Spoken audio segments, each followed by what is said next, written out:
Listen up, a-holes. I'm Josh. And I'm Marc. And this is Alter Ego Comics TV, featuring a review of Guardians of the Galaxy Volume 2. What a week the last week has been for comics. Guardians of the Galaxy, free comic book day, all the awesomeness 7 days could possibly contain. And we are back this week with even more new number ones, new awesome comics, and a little review for you of a little film that made $146 million domestically, plus a bunch overseas. Marc, what do you got? I've got Star Wars, The Screaming Citadel. I've got Syphilis.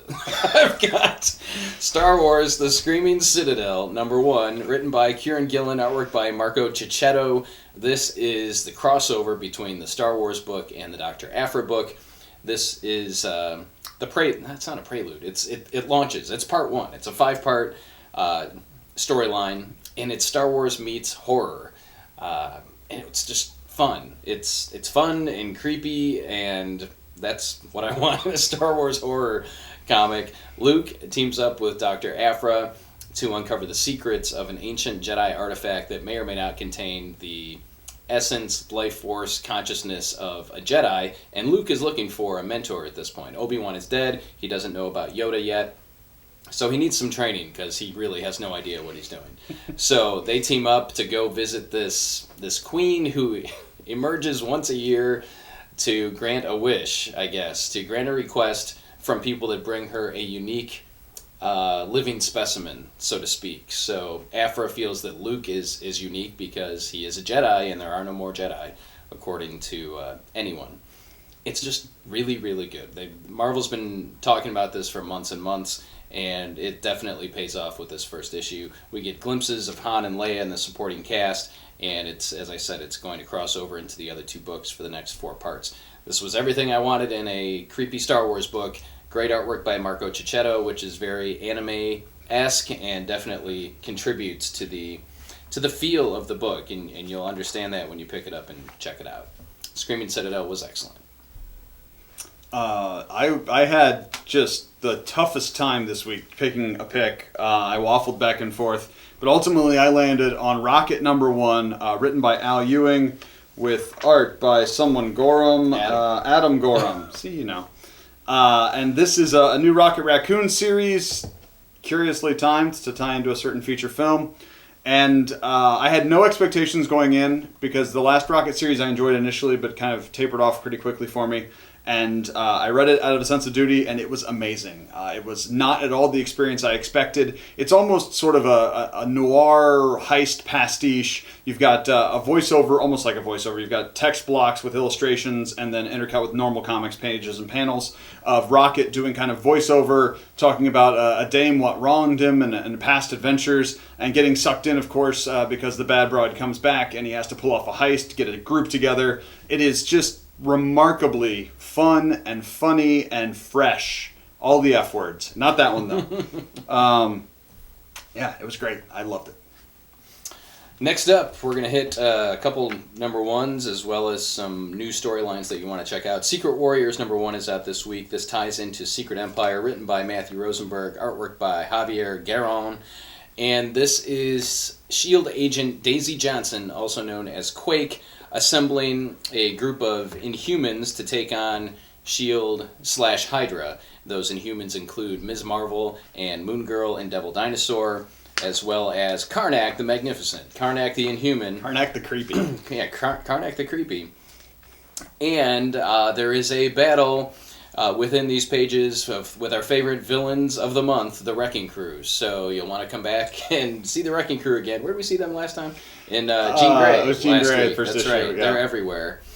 Everywhere Everywhere this you was want to be. a fun first issue. The artwork is spectacular. Man, Devil Dinosaur is cool. Lots of fun. So Daisy gets her group together. Phil Coulson makes an appearance. Just good stuff. Secret Warriors number 1. Check it out. Next up for me, the other book that was vying neck and neck for my pick of the week, Misfit City number 1, co-written by Kirsten Kiwi Smith and her husband Kurt Lustgarten. My German's not great, but Lustgarten is sort of an interesting name. I know kindergarten is a garden for children, so what would a Lustgarten be? Anyway, with art by Naomi Franquiz. And this is a love letter to action-adventure movies of the 80s, like Goonies and Monster Squad and Raiders of the Lost Ark. It features a group of girls disillusioned, I don't know, late teens, early 20s probably. Yeah. They're not adults yet, but they're not kids. And their dog. And they live in a town in Oregon or Washington, somewhere out there in the great Pacific Northwest. And it is the town where a classic 80s film was filmed. Gloomies, I believe, is the name of the film. Obviously, a parallel to Goonies. And they are kind of over it. They're young, and they kind of think the tourists are a little bit lame. But they all have random jobs and lives. And after poo-pooing the nature of adventure films and whatnot, they get sucked into an adventure of their own by the lure of rich stuff and a treasure map. And it is awesome. It once is in love with these kind of movies, and it also kind of has some tongue-in-cheek poking fun at them. It definitely makes fun of us for loving them, but in a friendly way, obviously, because you have to be a huge fan to put together this kind of stuff. And yeah, Misfit City was unlike anything else on the stands this week. It was a story out of time and just great. Boom has been doing some really, really good stuff that deserves wider recognition. Talent deserving of wider recognition. Misfit City, Joyride, Slam, all that stuff is coming from Boom, especially the Boom Box imprint, because Slam and Misfit City are both under that. Yeah. For Teen Titans fans, young and old, more old than young, there is a new crossover beginning this week called the Lazarus Contract, and it starts in Titans number 11. This will work its way through Titans, Teen Titans, and Deathstroke, ending with a Lazarus Contract one-shot. Written by Dan Abnett, Benjamin Percy, Christopher Priest, a triple play of talented writers here working on this series, this storyline, and artwork by Brett Booth. So Deathstroke, one of his sons is dead. I don't remember which one. It's the one that was the Ravager, but I don't know which one that is. Yeah, Robert? Maybe? Robert Paulson? It's Grant. Yep, okay. So he realizes that, or he somehow gets wind that Wally West is back and somehow survived his disappearance, his death, so he thinks there may be a chance for his son. This is a must-read for Titans, Teen Titans, and Deathstroke fans. It's more of a public service announcement, just to let you know that it's out there, and it coincides nicely with the release of the Judas Contract on home video, on DVD, the animated feature. Next up for me is Regression number 1 from Image, written by Cullen Bunn with art by Danny Luckert. And this is the most disgusting book I read this week. There's all manner of entrails and flies and rotting corpses and but it's the story of a guy Check it out. who's he's got some anxiety issues or maybe post-traumatic stress. He's definitely not comfortable in his own skin, and a female friend tries to get him to go see a specialist, a hypnotist who's also a stand-up comic. And a la the beginning of Office Space, they try to regress him back to the memories and fix his problems. But instead of being very chill and having fun adventures and comedy with staplers, he sees horrifying visions of murder and rotting corpses and terrifying things. And they continue after the regression is over. He has nightmares and visions, and we see that some aspect of this is leaking into the physical world, into our world, in the real world. I have no idea what is going on in this book, but I am horrified by it, and I'm also kind of enraptured to find out what happens next. Well, the thing is he being controlled? Is he blacking out and being possessed doing stuff? Yeah. By someone from who likes prior, to lick knives? Prior life, or I don't know. Yeah, it's Cullen Bunn writes a mean horror book. Speaking of Cullen Bunn, it's time for my pet peeve of the week. X-Men Blue number 3 is out this week, written by Cullen Bunn, as well as Weapon X number 3, written by Greg Pak. And I have no problem with the writing in either of these books. The problem I have is with the artwork. See, Marvel is rushing these out so quickly, apparently, that they need more than one artist to do the job. So on Weapon X, we have Greg Land and Ibrahim Roberson. And over on the X-Men side of things, Jorge Molina and Ray Anthony Height. So 2 artists per issue presents a problem when the artwork is significantly different. You don't really notice it a lot in Weapon X. In fact, Josh said he didn't even notice. I noticed, though, because I like art more than he does. That's true. He likes words more than I do, as is very clear every time we shoot a video and I try to speak. But X-Men Blue, man, it is jarring as all get out when Molina's artwork ends and Height's artwork begins. I plead with you, publishers, do not put two artists on a book unless they're doing flashback sequences or something that justifies having a different art style, because it just pisses me off. And a lot of other people, too. It takes you out of the story when you're suddenly looking at something that doesn't look anything like what you were looking at on the prior page. Unfortunately, it impacted my enjoyment of both of these books more with X-Men Blue, and they're both very good. The X-Men relaunch over at Marvel has been definitely worth checking out, but this artist switcheroo, change-o-switch-o, is not working for me. So either find artists that can draw fast enough to do a book twice a month, or don't do books twice a month, or I don't know what. Those are the two options, right? Well, these are both on their third issue in 5 weeks, so it's not even twice a month. It's more than twice a month. We had weeks where we had issues of these shipping back-to-back, yeah. And that's just a throw. We could get off on a rant about that, too, but the point of this your moment of pet peeves is I hate it when they use multiple artists on the same book. It bothers me. Do you think we can get the rights to "You Can't Always Get What You Want" for your pet peeve theme song? Or I think so. If we play less than 7 seconds, I think we're allowed to use it.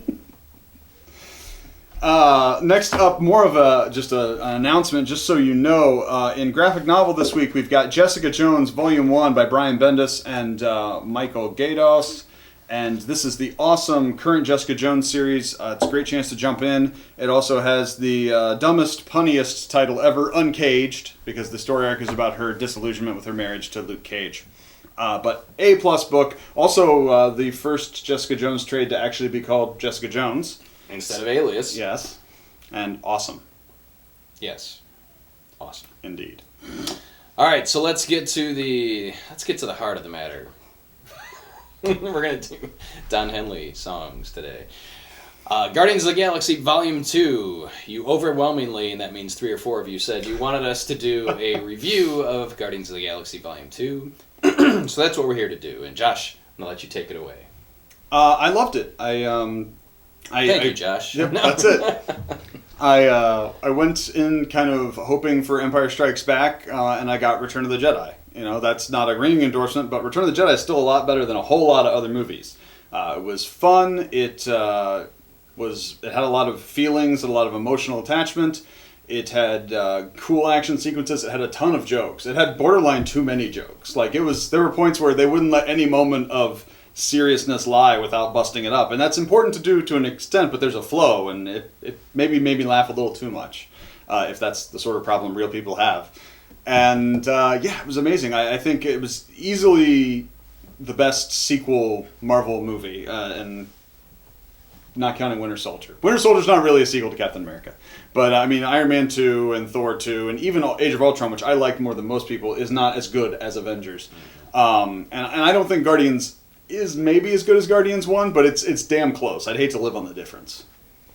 Yeah, my opinion is almost identical to Josh's, and we actually didn't get a chance to talk after the movie. I had to get my kids home and ready for school.